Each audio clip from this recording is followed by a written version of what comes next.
Sam McCarthy in to talk to you guys about her career.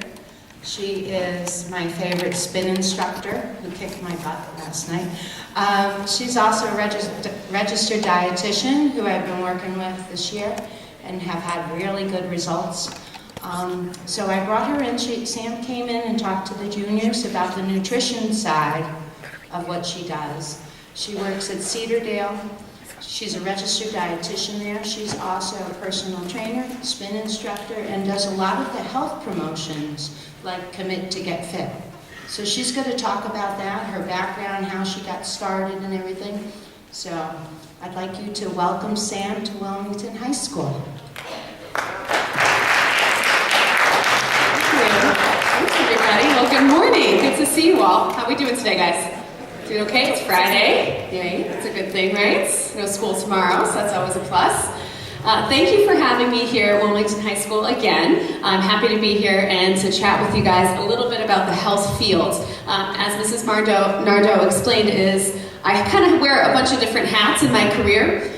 So I am a registered dietitian, which means that I do nutrition counseling, for those of you who don't know what that means. So I counsel a lot of clients in how to eat properly. But in addition to that, I also am a personal trainer and a group exercise instructor, which means I can also counsel them on how to exercise properly in order to improve their health or to lose weight or whatever goals that those people may have. So let me talk a little bit about my background and really how I got to where I am today. So it's really started, my health field, my interest in health began in high school. So right where you guys are now, probably about junior, senior year, I took a sports nutrition class. And the instructor was phenomenal. And she really, really pushed me and it changed me to really want to do nutrition and help other people become healthy. So I decided at that point, about my junior year of high school, that I wanted to go to school to become a registered dietitian. So then I applied to all my schools that had nutrition programs, and I ended up going to the University of Connecticut. Anybody ever heard of it? Basketball, probably, right? So I spent 4 years there getting my undergraduate degree in nutritional sciences. Alongside that, as I was getting my nutrition degree, I also got a minor in sports nutrition. So I knew I wanted to work with athletes, people who wanted to exercise, and people at the gym. You know, that's what I knew. So I got that minor in sports nutrition, which involved a few extra classes on top of my regular class load that were exercise-based, so more exercise physiology type stuff. The muscles, learning all about the joints, how the muscles work and exercise, all that kind of stuff. And then that is when my fitness career really began as well. So my freshman year of college at UConn, I started taking some group exercise classes, so mainly spinning and boot camp type classes, other types of strength training classes. And I realized that I really liked those classes and that I wanted to become a teacher. So I got certified to become a spin instructor. That was my first certification in the fitness world. And I started teaching spin classes. Who has heard of spinning before? Anybody? Okay, so quite a few of you. So for those of you who don't know what spinning is, it's an indoor cycling class. So it's a bike, a stationary bike that's set up in a small group exercise area, depending on the facility that you're in, and you play music, and then you coordinate a class. You climb hills, you do sprints, you do all kinds of stuff to really get your heart rate up, to break a sweat, and get a really good workout. So that's what a spinning class was. That's where I started in my fitness career. And then from there, my fitness career kind of bloomed. And over the next, I'd say probably 5-6 years, after my first certification, I ended up getting my primary group exercise certification, which means that I can teach any of the boot camp, weights, abs, strength training type of classes. I also got certified to teach Zumba, so I can teach Zumba as well. And I got my kickboxing certification, so I can do kickboxing too, cardio kickboxing. And then after a few years of teaching group exercise and getting my nutrition degree and becoming a registered dietitian, I realized that I wanted to work one-on-one with people. So group exercise is a little different because it's just one instructor in front of maybe 20, 30, 40, 50 people sometimes in a room teaching group exercise, which is a lot of fun. But why I really like nutrition counseling and personal training is that you get that one-on-one aspect. So if you like to work one-on-one with people and really improve upon their goals and their health and whatever it is, then personal training and nutrition counseling is the best thing to do. So that's what motivated me to get my personal training certification. Now, you don't need a special college degree to get your personal training certification. You just need to have some experience in the fitness world. You have to study for an exam, and then you have to actually pass the exam. And it's one of those exams that you have to go to a special facility and, sit in front of the computer screen, and they take all of your valuables, including your wallet and everything, and you have to sit at that computer and answer all those questions. A little stressful, but not too bad. So that's how you get your personal training certification.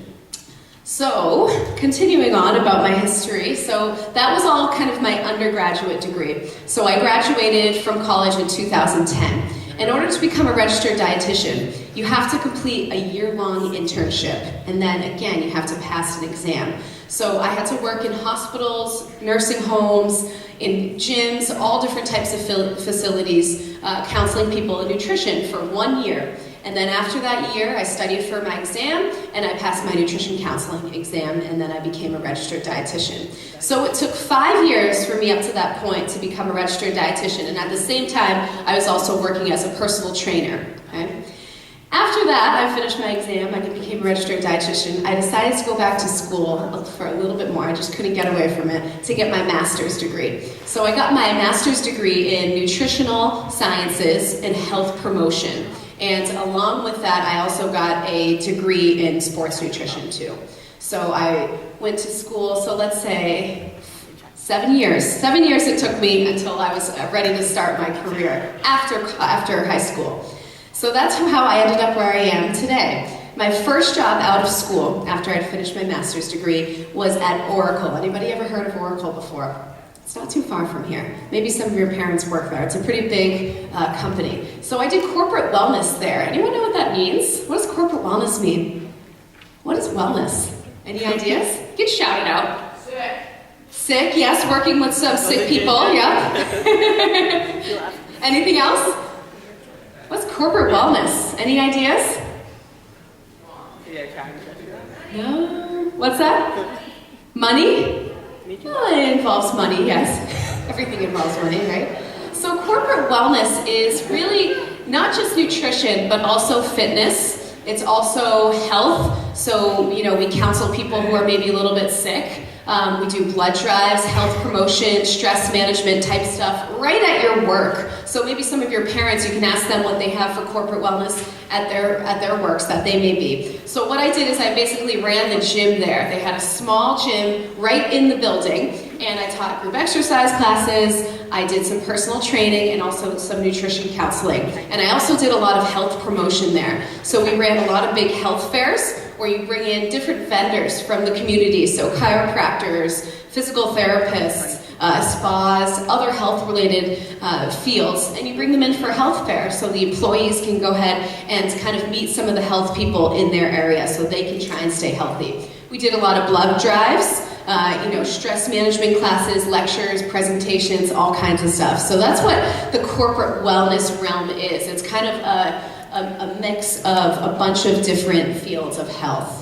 So I was there for almost 2 years, and then I transitioned over to Cedardale Health and Fitness, which is up in Haverhill, Massachusetts. Maybe some of you are familiar with it. A lot of swimming and stuff that goes on there, and tennis. So now what I do there is primarily nutrition counseling, personal training, and what Mrs. Navarro said, a Commit to Get Fit program. So let's talk about some health-related things, some kind of health wellness promotion stuff. So Commit to Get Fit is a wellness program, but it's also a weight loss program. So what I do in my field, because I'm both nutrition and fitness, is that I can actually, I can work with people one-on-one and teach them how to do both of those things. Typically people will either see a personal trainer or they'll see just a nutritionist, and they don't get both. But you need both to really stay healthy and to stay fit and to manage your weight. So in the Commit to Get Fit program, that's exactly what I do. So some of you guys will see in your labs or in your gym class, I take blood pressure, I take cholesterol, we do body fat percentage testing, we do all kinds of waist measurements, hip measurements, all that kind of stuff to really assess people's health. And then based on that information that I get on the health assessment, I can counsel them to either lose weight or maybe manage their health. Say their cholesterol is high. What do you think you have to do if your cholesterol is high? Have you guys learned about that yet? What is high cholesterol. You haven't learned about that yet? A little bit? So a lot of people, maybe your parents too included, or your grandparents, or some of the older people in your life, high cholesterol is a very, very common thing in our world, unfortunately. And it can have some really serious effects on your heart health. So cholesterol is largely related to your health of your heart, because cholesterol can clog your arteries. And what happens when you clog your arteries is the blood cannot flow to your heart. So then you lose all of that blood flow, and serious issues can occur, like a heart attack. So we have to counsel people to manage their cholesterol levels and keep them nice and low, but also manage their weight too, because weight can have a large effect on your heart too. If you have a lot of extra weight on your body, that means that your heart is working a lot harder on a daily basis, just from day to day. Even if you're just sitting here or sitting in front of the TV doing nothing, your heart is working a lot harder than someone who has a quote-unquote manageable weight, a healthy weight for their hearts. So you have to work with people if you're interested in the health fields. These are going to be the big issues: cholesterol and weight. Those are the two things that we really got to focus on. So that's what I do. I teach them how to eat healthy to manage their cholesterol levels, and then also to exercise to bring those cholesterol levels down. So when it comes to weight and cholesterol and your heart, I'll give you a few tips on how to eat well to keep your heart and your weight healthy. So the big thing when it comes to heart health and cholesterol is going to be fats. So how much fat products are you having in your diet? Specifically the saturated fats. Does anybody know what that means? What is saturated fat? Or can name a food source of saturated fat? Yeah, go ahead. Butter, yes. So butter is probably the #1 source of saturated fats, yeah. So people who have a lot of butter in their diet, whether they're just putting it on their toast, they're cooking with it, they're frying in it, all of those types of foods that have lots of butter in it are definitely not only going to maybe put you at risk for a higher weight because there's a lot of calories in them, but also it could potentially raise your cholesterol levels if you're at risk because of that saturated fat. So butter is one of the big sources. Fried foods, French fries, chicken tenders, onion rings, anything that's fried and battered, that's also going to be very high in saturated fats. And then a couple other sources are going to be full-fat dairy products: cheese, whole milk, regular fat yogurts, cream products, if you put cream in your coffee or anything else that you may drink throughout the day. Those are all your big saturated fat sources. So when it comes to heart health, that's what you really want to look at, is the saturated fats. That's the big one. Okay? Now let's talk a little bit about exercise. So what do you guys think what do we have to do to keep our heart healthy? What are the big exercise? What type of exercise? There's lots of different types of exercise, yes. What's that?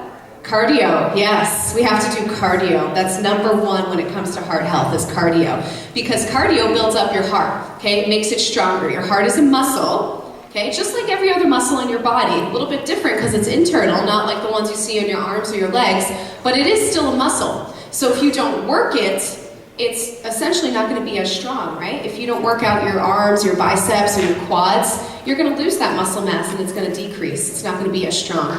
Same thing can happen with your heart. We have to work it, and we work it through cardio or aerobic exercise.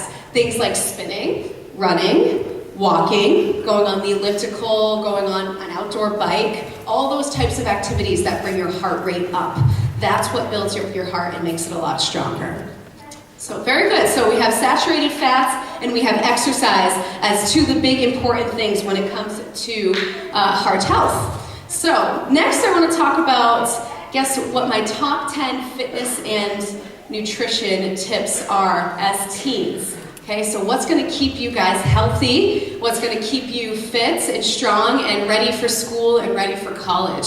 So let's start with my first tip, #1. They're all going to be more fitness related, just so you know. Do something every day. So you want to move in some form every single day. Even if it's just a 10-minute walk with your dog or a walk outside, always try and move a little bit every day. It doesn't have to be a set workout, that you're going to the gym for an hour, 2 hours every day. It can just be something small, like just moving around. Okay? That's my first tip for you guys. Tip #2, when it comes to exercise and physical activity, find something you like. If you don't like to run, if you don't like to go out on the bike, don't force yourself to do that. Find a type of activity that gets your heart rate up, that gets you moving, that you actually enjoy. Maybe it's swimming, maybe it's going for a hike, maybe it's playing sports. It doesn't have to be going to the gym every single day. Not everybody likes that, and that's okay. You have to find activities that work for you. Anything that brings that heart rate up is going to be beneficial for your body. All right, tip number 3, get outside. So whether it's for physical activity or just a light walk, get outside and get moving out there somehow. Because if you're outdoors, you get to expose yourself to the fresh air, and it improves your vitamin D levels. Anybody ever heard of vitamin D? Heard of vitamin D? Yeah, a couple of you have. Vitamin D is kind of the sunshine vitamin. That's what we get from the sun. Okay, so when we are exposed to the sunlight, our bodies can create vitamin D in our bodies. If we're not exposed to the sunlight, we can't make vitamin D in our bodies. Okay, so getting outside can improve your vitamin D levels. And then, if you have a good amount of vitamin D in your bodies, it's going to improve your mood, and it's going to boost it's going to do a lot of good stuff for your bodies. A lot of people in the winter times, especially up here in the Northeast, their mood levels kind of go down a lot in the winter. They may seem a little bit sadder because the sun's not out all the time, it's kind of cold. And a lot of times it's related to those vitamin D levels. So even in the winter, get outside, even if it's just 10-15 minutes, so that you can boost those vitamin D levels and boost your mood at the same time. So winter doesn't seem so dreary. Okay, my 4th tip, incorporate some type of muscle strengthening.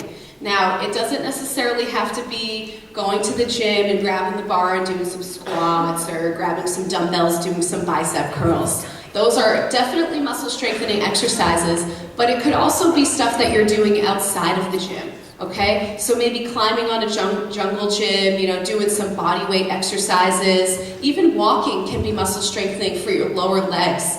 Muscle strengthening is really important for our bodies. Sometimes I find, especially with women, that we only think about cardio. We just think about going for a run, going on the spin bike, going for just a light walk. Which is fine, we need that to keep our heart healthy, but we also need to keep our muscles strong. Our muscles are really important for our health. One, because they basically help us manage our weight, but they also keep our body strong. They protect our joints from injury, so that you don't fall down and maybe hurt yourself because you weren't strong enough to hold yourself up or to pick yourself up off the ground. So strengthening your muscles and keeping them nice and strong, nice and lean is really important for your health. So that's my 4th tip for you guys. All right, tip number 5, we already talked about a little bit, is to get your heart rate up in some form, okay? You want to do this would be a more structured exercise, at least 3 times per week for 30 minutes. That's the general recommendation. 30 minutes of moderate intensity exercise, or vigorous intensity. Moderate intensity means that you want to be able to get your heart rate up, but you could probably still hold a conversation. So if you're working out with friends, maybe going on a run or something like that, you could still have a conversation with them during that time. That's moderate intensity. Vigorous is definitely a step up from that. That's going to be when it's very difficult to hold a conversation, okay? So you want to try and get that cardio or aerobic exercise in at least 3 times a week, because again, you're going to build up your heart and make it nice and strong. For the muscle strengthening that we talked about just before this, you want to try and do that at least 2 times a week for a minimum of 30 minutes, okay? All right, so my 6th tip, you want to maintain balance and flexibility. Stretch every single day. And you guys will start to notice this as you get a little bit older. You're still young, so your bodies are still young, but just give it a couple years and your bodies may start tightening up if you don't stretch every single day. Anyone know what happens if we don't maintain our flexibility? What could happen? You can't have sex. I don't know if that's the right answer. What else? What do you think? Any ideas? What if we don't have good flexible muscles? Any ideas? No? So again, you could put yourself at risk for injury. So if you don't have flexible muscles, maybe if you're a sports person or if you go to the gym already and exercise, you may have noticed this already. Say you have really tight, hamstrings, and you go to try and pick something up off the ground, something silly like that, maybe not even something you're doing in a sports-related exercise, then you could potentially injure your lower back if you don't have that flexibility. Same thing goes in your shoulders. If you don't have good flexibility up in your shoulders, you can also, pull a muscle in your neck, pull a muscle in your shoulder, things that you don't want to do. So we want to make sure that we keep ourselves flexible, because if we don't, we're going to have lots of little aches and pains, maybe things you already experience now that can be a problem for our bodies. So do make sure you stretch every day, and it's just a simple stretching. You don't have to do anything too intense. Little things, okay? Like just reaching down to the ground, stretching the back of your legs, tilting your neck side to side. All those types of things can really, really improve and prevent pain and injury in a few years when you do start, when your bodies do stop growing, and you're gonna have maybe some more issues if you don't stretch. Okay, balance kind of goes along with flexibility. Balance, again, is one of those things that's going to be more of a concern a few years down the line for you guys. And if you work in personal training or the fitness industry when you get out of school, because that's what you want to do, balance is going to be probably one of the biggest issues you deal with your clients. Because balance, if you don't practice balance on a daily basis, you're going to lose balance. And just like we talked about with muscle strengthening and flexibility, if you don't have good balance, you're more at risk for injury because you're more likely to just fall over, maybe slip on a piece of ice and not be able to maintain your balance. Silly little things throughout the day that you do that require a lot of balance that you don't even notice. So if you lose that, then you're more at risk to fall and then hurt yourself, and then you could be in a serious injury, which you don't want to do. So stretch and practice balance exercises on a daily basis. Okay, cardio is about 3 times per week. Strength training is about twice a week. But balance and flexibility should be almost every day that you're doing those types of things. Okay, moving on. My number 7 tip for you guys is don't overdo it. I see this a lot, especially in the younger crowd, is you do too much exercise in too little time. Exercising every single day, especially if you're an athlete, not giving your body rest, going and doing cardio for 2 hours at the gym, or spending 4 hours lifting weights every single day. That is way overdoing it, which is not necessary. It's really tough on our bodies. It's a stress on our bodies. So you could put yourself, again, at risk for injury and exhaustion. So don't overdo it. Just follow the recommendations of a professional that you're working with or the recommendations that I just gave you, okay? We don't need to spend hours and hours and hours at the gym, okay? Okay, tip number 8, so you guys are going to love this one. Limit sitting time and use of technology as much as you possibly can. Anyone ever heard of texting neck? Anyone heard of that? A couple of you guys. Okay, so I'll use an example. Let me get my phone out here. So I have my cell phone, so I'm sure you guys do this several times per day, right? Not when you're in school though, when you're outside of school, right? So you do this all day long on your cell phone, right? So notice how my neck is, and I'm kind of hunched over. So that's something that over several years, maybe even just a year, not even that long, can create a lot of tension on your body, right? Because we're not supposed to be like this, right? We're supposed to be upright, like this, right? So over a few years of doing that all the time, that puts a lot of stress on our spine, on our necks, on our shoulders. So a lot of pain and tightness can result.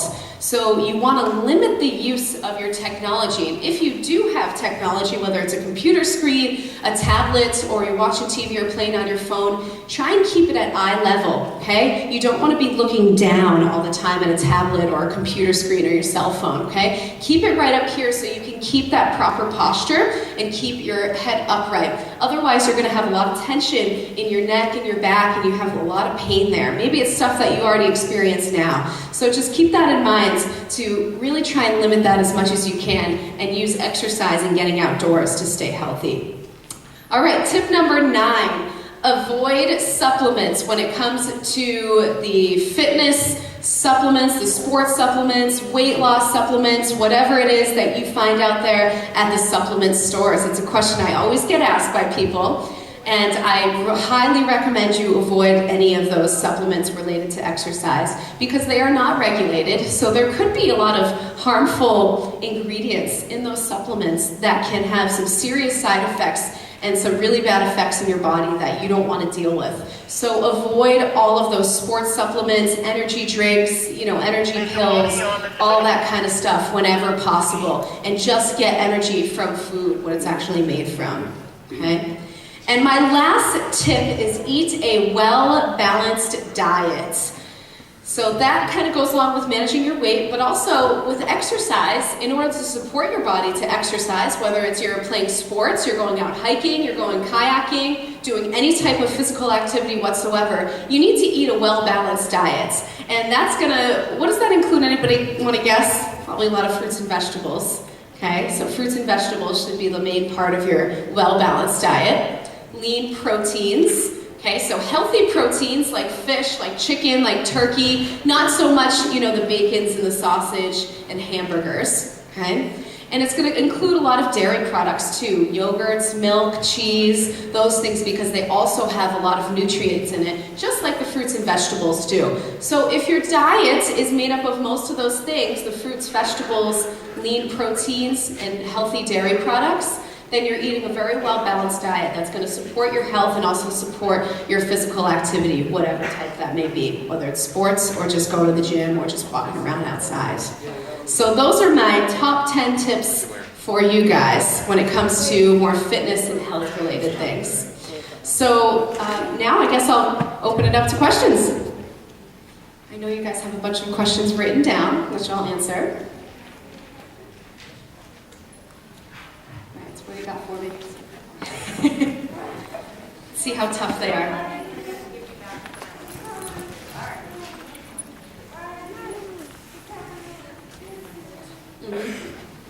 So I have to hold it up. This is from James.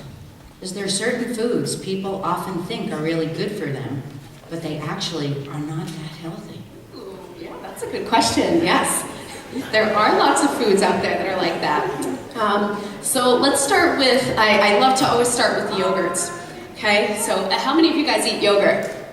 Eat yogurt on a regular basis? Probably a lot of you eat yogurt, yeah. So yogurt is one of those things that it's healthy, the base of it is healthy, but the flavors and the types that you can find at the grocery store make them very unhealthy because of the added sugars. So if you eat, the flavored yogurts like strawberry or vanilla or blueberry or strawberry banana, whatever is out there, they have a ton of added sugars in them, a lot more than maybe some candy even. So the flavored yogurts are not very healthy. Plain yogurt, not flavored, is healthy. So that's one of those foods that kind of gets put up on a pedestal that it's really healthy, when in reality, not all types are healthy. That can go for a lot of other things, like cereals. Okay, breakfast cereals can be considered pretty healthy sometimes, but again, not all of them. A lot of the more kiddie type cereals, Trix or Fruity Pebbles or whatever, Frosted Flakes, they're loaded with sugar, so they're not the healthiest foods for us. We want to focus on the ones that are less sweet and more whole grain. And then peanut butter is the last one I'll say. Peanut butter can be very healthy, just like the yogurt can, but the usual brands like the hazelnut one, the Reese's peanut butter one, all those types, again, have a lot of added sugars in them. So if you get plain peanut butter that has no sugars in it, then it's healthy, but not all types are healthy. Abby and Francesca both want to know, what influenced you to go into the fitness career? Okay. Well, I myself am interested in fitness, so I've always been an active person. So that was the first thing that kind of sparked my interest in the career. And then the second thing that really sparked my interest was that I do really love to help people. It's a very, very rewarding career, what I do, both nutrition and fitness related, to be able to see people have results and get really happy about themselves and build self-confidence. That's what really swayed me to make my decision. How do you find out your percent body fat?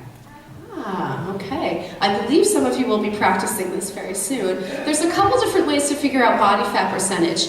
The easiest way to do it is what's called bioelectrical impedance. And that's kind of the handheld little device that you can put out in front of you, and it's going to send basically a little signal through your body, and it measures the resistance that it gets from your bones, your muscles, all that kind of stuff, and it spits out a number that's going to say body fat percentage. That's the most common way to figure it out. You can also step on a scale, and it'll give you body fat percentage. It's the same method, just a different way of doing it. Instead of holding it out, you step on it. And then another method you can do it is what's called skin folds, which is where you have little calipers, and what you do, it's a little bit uncomfortable, is you grab the skin around your body, okay, on different areas, kind of all parts, your leg, your arm, your stomach, your back and your chest, and you measure basically the skin or the fat that you pull off those areas, and you can put it into a special formula and also get body fat percentage that way. So there's two different ways you can do it. What is the most important food group? The most important food group? Well, I would say 2, fruits and vegetables. That's 2 food groups. Yeah, fruits and vegetables, definitely. And last one, how many years did it take for you to become a registered dietitian? So total, it would be 5 years. 4 years for my undergraduate degree, and then 1 year for the internship. So, yeah. Any other questions from you guys?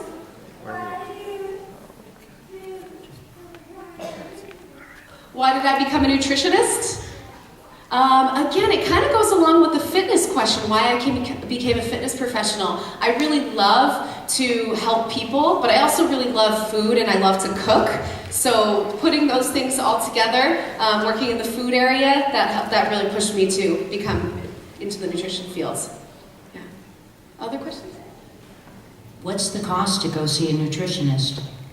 Good question. It's going to vary a little bit.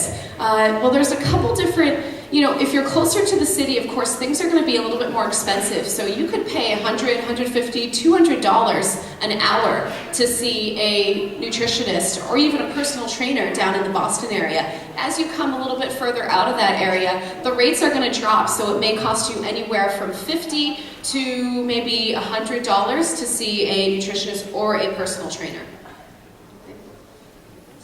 That's it? No other questions? Oh, we got one over there. Okay. I got my degree at the University of Connecticut, and also Simmons College was my master's. I guess that could be a bonus. And my credentials would be RD, which is Registered Dietitian, and also MS, which is Master of Science.